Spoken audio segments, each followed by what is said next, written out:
वक्रतुंड महाकाय सूर्यकोटि संप्रभा निर्विघ्नं कुरु मे देव सर्वकार्येषु सर्वदा मंगलम भगवान विष्णु मंगलम गणध्वज मंगलम पुंडरीकाक्ष मंगलाय तनो हरि।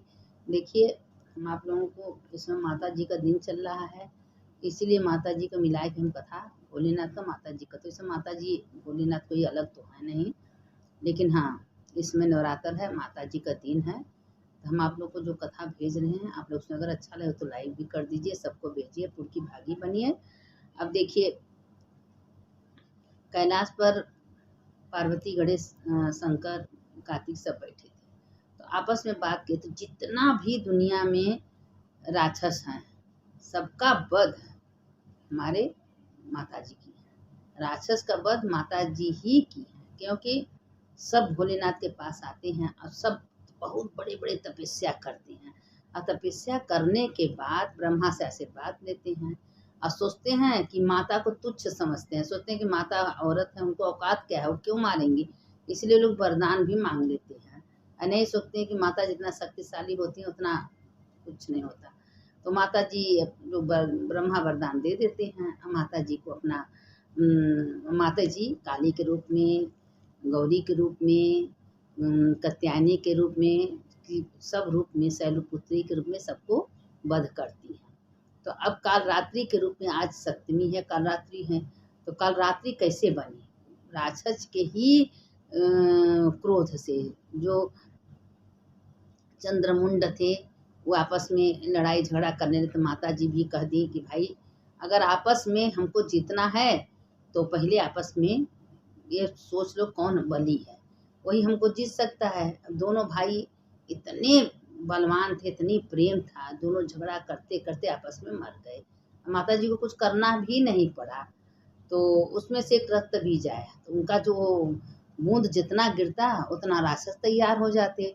फिर माता जी क्या की कि अपने खोपड़ी में एक बूंद गिरने नहीं दी, तो उनका वध हुआ। तो इसीलिए अब माता जी भी बता रही थी भोलेनाथ से, जब पृथ्वी पर चलती हैं, देखिए जो पृथ्वी माता हैं वो हम लोग को माता हैं, क्योंकि इतना भारी बोझ लेके ढो के चलती, इसी पर लोग नरक करते हैं, साफ बंदगी करते हैं, लेकिन माता जी सबको ढोती हैं। तो क्या हुआ कि अब एक दिन पृथ्वी पर माता जी आई, भोलेनाथ से कहे देखो भोलेनाथ, एक गरीब ब्राह्मण था, वो पत्नी पति दोनों माता जी का बहुत आराधना पूजा कर रहे थे, दिन रात माता जी का आराधना पूजा, 9 दिन का व्रत, 9 दिन में कुछ खाते पीते नहीं, जो मिल जाता खाते थे, नहीं उनके पास कुछ था भी नहीं, टूटहा सा झोपड़ी था, उसको 3 बच्चे थे। अब उसको जो ब्राह्मण था पूजा पाठ करता था, जो भिक्षा में लाता था वही अपने बच्चों को खिलाता था, और मंदिर में रोज जाता था। मंदिर पूरे गांव देख के उसको चिढ़ते थे कि बहुत पंडित पुजारी, पर रोज ना पर डे मंदिर के सामने सब नरक कर देते थे। अब पंडित जी जब मंदिर जाते थे तो उनके पैर में गंदा लग जाता था, फिर वो अपना मंदिर फरसा कुदार लाते थे और गंदगी को साफ करते थे, साफ करते करते और उसके बाद जब धो पोंछ लेते थे, पानी छिटका तब मंदिर जाते थे, सफाई करके पूजा करते थे। रोज का नियम हुआ, सारे गांव यही करता था। बड़े दुखी हो गए थे पंडित जी कि हम रोज साफ करते हैं, रोज कौन आके दरवाजे के बाहर, मंदिर के बाहर पोटी कर देता है, गंदगी कर देता है। अब बड़े दुखी हो गए थे, लेकिन वही में बेचारू रोज ना साफ करें, साफ करके फिर नहा धो के मंदिर पर पूजा करके पूजा करें। उनकी पत्नी भी कहे कि भाई गांव भर सब ताना मेहना मारने लगे कि बहुत पूजा तो करते हो, तुमको खाने के लिए एक वक्त की रोटी नहीं है, तुम्हारे पंडित जब गांव गांव में घूम के भिक्षा मांगते हैं, भीख मांगते हैं, तो तुमको 2 रोटी मिलता है। अब पंडिताइन भी बहुत दुखी रहती थी, अब बहुत दुखी रहती थी, तो एक दिन क्या हुआ कि ऐसे करते करते पंडित जी से कहीं बहुत दिन बीत गया, तो पंडित जी कहनी पंडित जी हम लोग यहाँ रह के पूजा पाठ करते हैं, जो मांगते हो लाते, हमारे 3 बच्चे हैं, हम कहाँ झोपड़िया में रहते हैं, नगद का रहने का जगह, न खाने का न पहनने का, चलो हम लोग दूसरे गांव चले। सब लोग हमको लोगों को तंग करके रख दिए हैं, क्योंकि माता जी कितना आप सेवा भी करते हो, भिक्षा में भी कुछ नहीं मिलता है, यहाँ लोग हम लोग को ताना मारते हैं, बहुत फालतू शब्द बोलते हैं, बर्दाश्त नहीं होता। कहा ठीक है। अब रातों रात पंडित जी अपन पोथी पत्रा लिए, अपने 3 बच्चों को लिए, जो उनके पास था रूखा सूखा अपना ले लिए, लेके चलते गए चलते गए चलते गए दूसरे गांव में। ज्यों गांव से निकले पूरे गांव में आग लग गया, जैसे कि लंका में विभीषण का घर बच गया था, पूरी लंका में आग लग गई थी, उसी तरह वो ब्राह्मण की झोपड़ी में कुछ नहीं हुआ, एकदम झोपड़ी तस का तस, पूरे गांव में आग लग गया। और सब त्राह त्राह मचाने लगा, अरे पूरे गांव में पूरा पैसा कौड़ी कपड़ा धन सब सबका जल गया कि ये क्या हो गया। लोग कहें ब्राह्मण की झोपड़ी में चल के देखा, ब्राह्मण की झोपड़ी तस का तस खड़ी थी, उसमें देखो तो ब्राह्मण न उसके बच्चे न उसकी पत्नी। अब हाहाकार, तुम लोग ब्राह्मण को इतना तंग करते थे, ब्राह्मण का निंदा करते थे, जाके मंदिर के सामने नरक करते, तो कोप नहीं होगा, तो इसका पाप भागी तुम बोझ नहीं सोचते हो। भगवान तक कब तक पाप बर्दाश्त करेंगे, कब तक। आप कोई धर्मात्मा है, कोई अच्छा कर्म कर रहा है, उसके पीछे आप पड़े हैं और भगवान को आराधना कर रहा है, छोड़ नहीं रहा है, तो उसके पीछे जब आप पड़े तो भगवान कब तक बर्दाश्त करेंगे। भगवान से अति हो जाता है, भगवान भी बहुत क्षमा करते हैं, बहुत समय देते हैं, लेकिन जब अति हो जाए तो भगवान भी बर्दाश्त नहीं कर सकते। तो क्या हुआ कि उसमें घर छोड़ के नहीं गए थे, उसमें घर के बाहर मंदिर में थे। पूरे गांव में सबसे कहने लगे कि आज सप्तमी का दिन हम 9 कन्या खिलाना चाहते हैं। कोई अपना लड़की ब्राह्मण के घर न भेजा, कोई न भेजा। वो बेचारी जो है उसकी पत्नी बहुत दुखी हो गई, क्या करूं माता रानी, हमारा मन है 9 कन्या भोजन करने, कोई कन्या अपना भेज नहीं रहा, हम कैसे खिलाएं, क्या करें। वही मंदिर में माथा पटक पटक के रोने लगी और गांव में तो पूरा आग लगा है। तो उसी में 9 दुर्गा अपने रूप में, देखिए 2 साल से ऊपर 10 साल के अंदर का कन्या होना चाहिए 9 कन्या खिलाने में, तो अपना 9 कन्या बन के आ गई। तो कहें बेटी एक बात पूछे, हम तुमको लोगों को खिलाना चाहते हैं, तुम मेरे घर खाओगे। कहे हाँ बाबा जी हमको खिलाइए, बहुत तेज भूख लगा है। और 9 लड़कियों को मंदिर में बैठा दिए, खीर बनाए थे, पूरी हलवा भूरी, 9 को खिलाए, पैर धोए, जो उनके पास था फूल पत्ती दक्षिणा दिए, माता जी का गोड़ पर के आशीर्वाद ले, हे माता जी अपन कृपा हमारे ऊपर बनाए रखिए। और माता जी 9 खा ली, दक्षिणा दे दी, और गांव में तो आग लगा, किसी को कुछ पता नहीं है, 9 रूप में माता जी आ गई।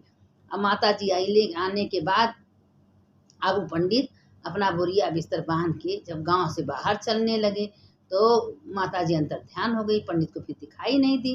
तो अब गांव में जो आग लगी तो सब लोग कह लेंगे भाई पंडित पुजारी कोई है नहीं, बुलाओ, कहाँ उन्हीं के कोप से आज ऐसा हुआ। अब सब पंडित को पकड़ने गए। अब पंडित सोचे कि लोग हमको मारने आ रहे हैं। पंडित और पत्नी की पत्नी बच्चे भाग रहे थे, कहा आप लोग भागिए मत, वही में गिर गई पंडित की पत्नी। तो लोग गए, पैर पर गिर के क्षमा मांगने लगे, हम लोग बहुत अत्याचार किए हैं तुम्हारे संग, इतना नरक, तुम अपने धर्म पर अटल रहे। हम लोग कहा ऐसा है कि जाओ मंदिर के सामने जितना तुम लोग को गंदगी फैला है खूब गंदगी फैलाओ, हम मंदिर छोड़ के चले आए हैं, अब हम वहाँ कभी वापस नहीं जाएंगे, हम जा रहे हैं कहीं हमारा ठिकान लगेगा उसी जगह, माता जी जहाँ हमको ले जाएंगी हम जाएंगे। अब सब रोने लगे, पैर पर गिरने लगे, नहीं आप चलिए, आप चलेंगे तभी गांव में सब सही होगा, क्योंकि आप ही की वजह से पूरी, देखिए गांव में एक आदमी धर्मात्मा है तो उससे पूरे गांव सुरक्षित रहता है। कहें आपकी वजह से पूरी गांव सुरक्षित है, आपको चलना ही पड़ेगा। मार जिद करने लगे, जिद करने तो भाई ब्राह्मणी कहे ठीक है लोग कह रहे हैं, चले भाई के ब्राह्मण का लगे लोग इज्जत करने। अब गांव में कुछ तो खाने पीने का नहीं किसी के पास बचा, ब्राह्मण के पास क्या था, जो थोड़ा बहुत था कहे भाई आप लोग ले जाइए, वही खाई, जो थोड़ा सा कपड़ा लता मिला था जजमानी में वो सबको दे दिए। अब देने के बाद ब्राह्मण जब देने लगा तो ब्राह्मण सबके घरे, देखिए माता जी का कृपा, देखिए भगवान धर्म में बहुत परीक्षा लेती हैं, बहुत परीक्षा लेती हैं, लेकिन उसमें अटल रहना चाहिए, भगवान को कभी छोड़ना ही नहीं चाहिए, उनको पकड़ के रखना चाहिए, एक दिन एक जरूर साथ देते हैं। अब देखिए जब ब्राह्मण के पास जो चावल आटा दाल था, जो कपड़ा था, सबको पूरे गांव में बांटते, जो कि ब्राह्मण सबके घर से मांगता था, वो ब्राह्मण सबको मांग देता गया, कभी कम में न बढ़ते जाए। और रातों रात लोग को देखते देखते आंख में चौक चौन हो गए, जो माता जी को 9 कन्या को खिलाए थे उनकी आशीर्वाद से रातों रात झोपड़िया से महल बन गया। अब महल भर गया, घर में सब धन धान रुपया पैसा सब गांव भर में सब राख हो गया था, कुछ नहीं। अब सब ब्राह्मण के पास, क्योंकि आपके धर्म अटल है, मान गए, आप इतना हम लोग नरक किए, इतना हम आपको लोग को परेशान किए, लेकिन माता जी सब देख रही थी, आप धर्म से थे, आज माता जी आपको क्या नहीं देती। आपने माता जी का ध्यान रखे, माता जी को पूजा कर रहे थे, सब नरक कर रहा था उसको साफ कर करके कर रहे थे, आज माता जी आपको महल धन दौलत पैसा सब कुछ दे दिया, आज हम लोग को भिखारी बना दी, आपके दिए हम लोग भी खा रहे हैं। अब वो सबको लगा ब्राह्मण दान करने, पूरे गांव को खाना पीना। माता जी से प्रार्थना की, हे माता जी, जैसे सबका घर था वैसा बना दीजिए। सब अपने गलती का प्रायश्चित कर रहे हैं। तो माता जी का लगी विनती करें, तो माता जी उसको सपने में बोली कि ठीक है ब्राह्मण, तुम्हारे धर्म से हम सबको ठीक कर दे रहे हैं। अगर अब से आपको कोई तंग करेगा, कोई परेशान करेगा, तो हम किसी को छोड़ेंगे भी नहीं। अब अपना क्या हुआ कि माता जी के आशीर्वाद से पूरे गांव में सबका घर का आदि जैसे था वैसे हो गया। सबके घर में जैसे धन धान पैसा था हो गया। तो आए के सारे गांव ब्राह्मण के पैर पर गिर गए, ब्राह्मण के पैर पर गिर गए कि मान गए कि धर्म में कितनी शक्ति है। जो धर्म पर अटल रहता है, विश्वास करता है भगवान पर, उसको कभी भगवान झुकने नहीं देते हैं। और ब्राह्मण कहे देखिए हमको मत पकड़िए, चलिए माता जी से क्षमा मांगिए, ये सब जो करना है माता जी की हैं, हम कुछ करने वाले नहीं हैं। अब सब माता जी के महल में गया, मंदिर में गया, माता जी से लगा रो रो के प्रार्थना, हे माता जी क्षमा कर दीजिए, हम ब्राह्मण को बहुत हम लोग कष्ट दिए हैं। रोज आके मंदिर के दरवाजे पर गंदगी, जो सफाई करना चाहिए गंदगी कर देते थे, लेकिन ब्राह्मण अपने सत्य से अटल था।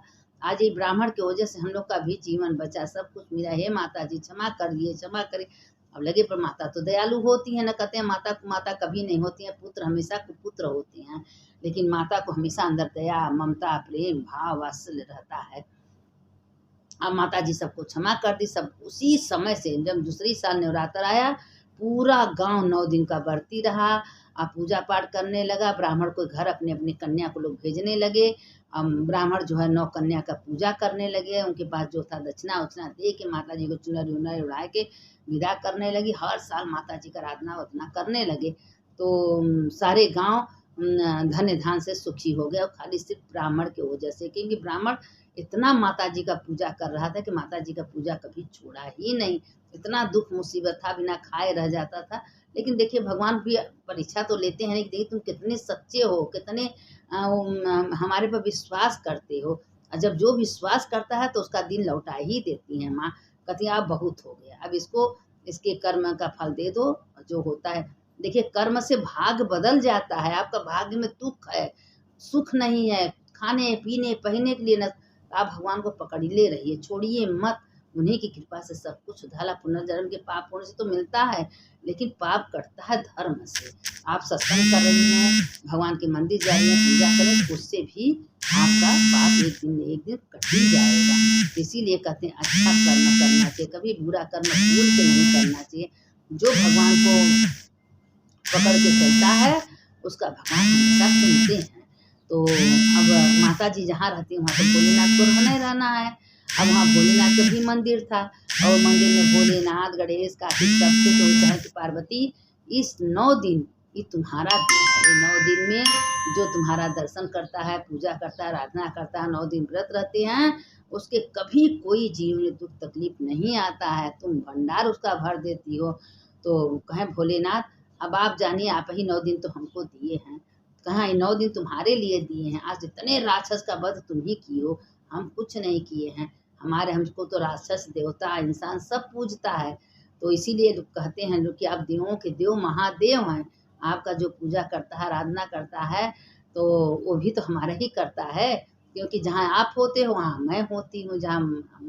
तो कहे कि अरे भोलेनाथ आप में तो 33 करोड़ देवी देवता विराजमान रहते हैं। आप जहाँ रहते हो वहाँ 33 करोड़ देवी देवता अपने आप आ जाते हैं, क्योंकि बिना महादेव का कोई पूजा पाठ सफल होता ही नहीं।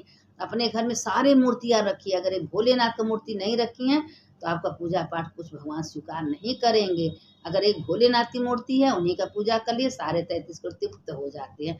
क्योंकि विश्वनाथ जी खुद कहे हैं कि हमारे ही में सारे देवी देवता विराजमान हैं, हमारा पूजा लोग कर दिए, हमको भोग लगा दिए, समझ जाए कि 33 करोड़ देवी देवता अपने आप तृप्त हो जाते हैं। तो इसलिए महादेव को लेके चलिए, उनको अपना गुरु मान लीजिए, उन्हीं की निधि उठिए, उन्हीं की निधि बैठिए, उन्हीं की सेवा करिए। देखिए लोग कहते हैं अगर आप जितना समय भगवान का मंदिर सफाई कर रही हैं, पूजा कर रही हैं, चढ़ा उतना तो आत्मा से आत्मा मिलन रहा है, उतना तो आप भगवान को याद कर रही हैं, भगवान का नाम ले रही हैं, भगवान का चर्चा कर रही हैं, तो भगवान से आपका तार मिल रहा है कि नहीं।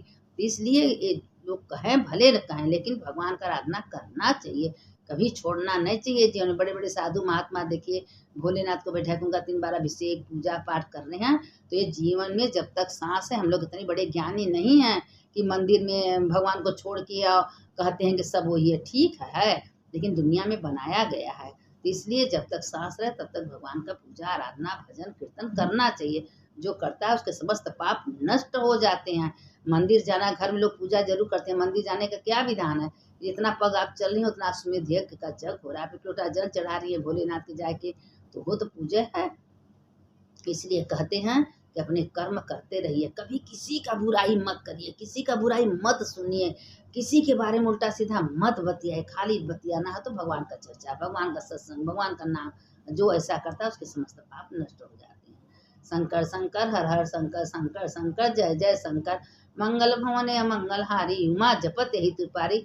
जो कथा सुनता है उसका तो भगवान कल्याण करते हैं, जो सुनाता है उसका भी कल्याण करते हैं। इसलिए कहते हैं एक घड़ी आधे में पुण्य। एक घड़ी भी जो सत्संग कथा लोग कहते हैं, सुनते हैं, सुनाते हैं, उसके समस्त पाप भोलेनाथ स्वयं नष्ट करते हैं। भोलेनाथ खुद कहते हैं जो मेरे शिव शिव शिव मेरा चर्चा करता है, नाम लेता है, उसके हृदय में हमेशा विराजमान रहते हैं। हर हर महादेव, घर घर महादेव। सुनने वाले की जय, सुनाने वाले की जय, दोनों का जय होता है। बोलिए माता रानी की जय, काल रात्रि माता की जय।